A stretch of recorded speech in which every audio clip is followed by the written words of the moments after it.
և ստանան լայնածավալ բնույթ,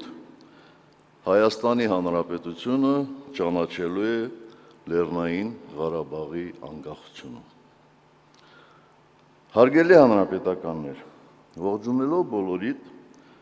մեր կուսակցության հերթական 18-րդ համագումարում առաջարկում եմ, մինչ մենք կանցնենք այսօրվա մեր աշխատանքին, հիշենք և հարգանքի տուրք մատուցենք քառօրյա պատերազմում հայրենիքի պաշտպանության համար իրենց կյանքը զոհաբերած մեր նահատակ հերոսների լուսավոր հիշատակին։ Նրանք այն երևակայելի խիզախության և անձնազոհության բազում օրինակներ են ցույց տվել։ Երախտագիտություն հայտնենք այն բոլոր զինվորականներին, բարձրագույն հրամանատարական կազմից մինչև շարքային զինվոր, ովքեր այդ պատերազմում ագրեսոր թշնամու պլանները ձախողեցին և մի քանի օրում պարտադրեցին հրադադար։ Մեկ րոպե լռությամբ հարգենք ինչպես քառօրյա պատերազմում, այնպես էլ բոլոր ժամանակներում մեր հայրենիքի պաշտպանության համար իրենց կյանքը զոհած քաջորդիների անմահ հիշատակը, փառք և պատիվ նրանց։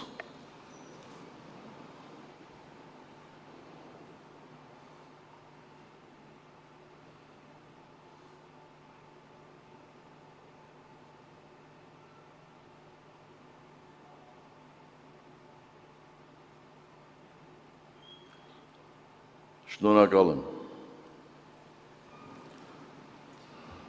2016 թվականի ապրիլյան պատերազմի արդյունքները մեր բանակի ուժի, դիվանագիտական արդյունավետ աշխատանքի, համազգային կամքի և միասնականության վկայությունն են։ Եվ այսօր, երբ լրանում է քառօրյա պատերազմի տասնամյակը, մենք պարտավոր ենք հիմնավորապես գնահատել այդ օրերի իրադարձությունները, դրանց ազդեցությունը բանակցային գործընթացի վրա և մեր երկրի ներքաղաքական կյանքում։ Ակնհայտ է, որ լայնամասշտաբ ռազմական գործողություններ սկսած հակառակորդի նպատակները ձախողվեցին, որովհետև նա չկարողացավ ոչ միայն կոտրել մեր պաշտպանական առաջնագիծը, այլև մեր միասնականությունը, հավատը և արժանապատվությունը։ Այդ օրերին համախմբված աշխարհասփյուռ հայ ժողովուրդը ցույց տվեց, որ իր ընտրությունն արժանապատիվ խաղաղությունն է, իսկ ինքնապաշտպանությունը իր բնորանում անվտանգ ապրելու երաշխիքը և անօտարելի իրավունքը։ Այդ օրերին թե հայկական բանակը, թե հայկական դիվանագիտությունը միասին ծառայում էին երկու հայկական պետությունների և հայ ժողովրդի շահերին։ Բայց դրսից ֆինանսավորվող տարբեր կազմակերպություններ կարճ ժամանակ անց սկսեցին նպատակաուղղված հրյուրանքներ տարածել, իբր հայկական կողմը ունեցել է մեծաթիվ զոհեր, զինվորները ունեցել են զինամթերքի և սննդի պակաս, զինտեխնիկան ապահովված չի եղել դիզվառելիքով և տարատեսակ վարկաբեկիչ, անհիմն բամբասանքներ ու մեղադրանքներ հայկական բանակի վերաբերյալ։ 2018 թվականի իշխանազավթումից հետո բանակի միտումնավոր վարկաբեկման ու թուլացման ծրագրի շրջանակներում Հայաստանի կառավարիչները շարունակեցին տարաբնույթ և զազրելի շահարկումներ, բամբասանքներ ու հրյուրանքներ տարածել ապրիլյան քառօրյա պատերազմի մասին, հետո ազգային ժողովում ստեղծեցին քննիչ հանձնաժողով և ստիպված եղան համակերպվել այն իրողության հետ, որ այդ ամենը սուտ էր, կեղծիք, թույն ու զազրախոսություն։ Իրական էին մեր տղաների սխրանքները, մեր հաղթանակը և մեր միասնությունը։ Այդ օրերին ժողովուրդը մեկ ամբողջություն էր, պետությունն իր բանակով, հայրենիքի պողպատե վահան։ Պայքարի օրեր էին, արժանապատվության օրեր, միասնության, հերոսությունների ու ճակատագրական օրեր։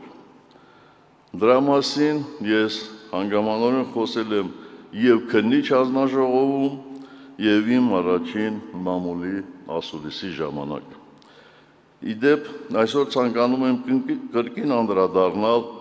պարբերական քարոզչական դաշտ նետվող այն թեզին, թե ինչու նախկինում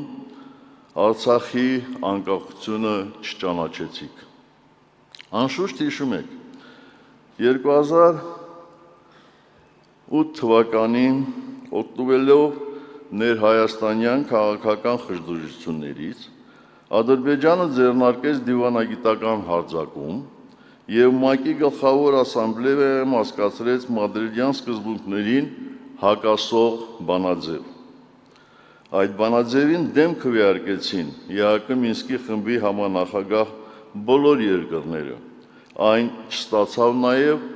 Եվրոպական միության անդամ երկրների աջակցությունը։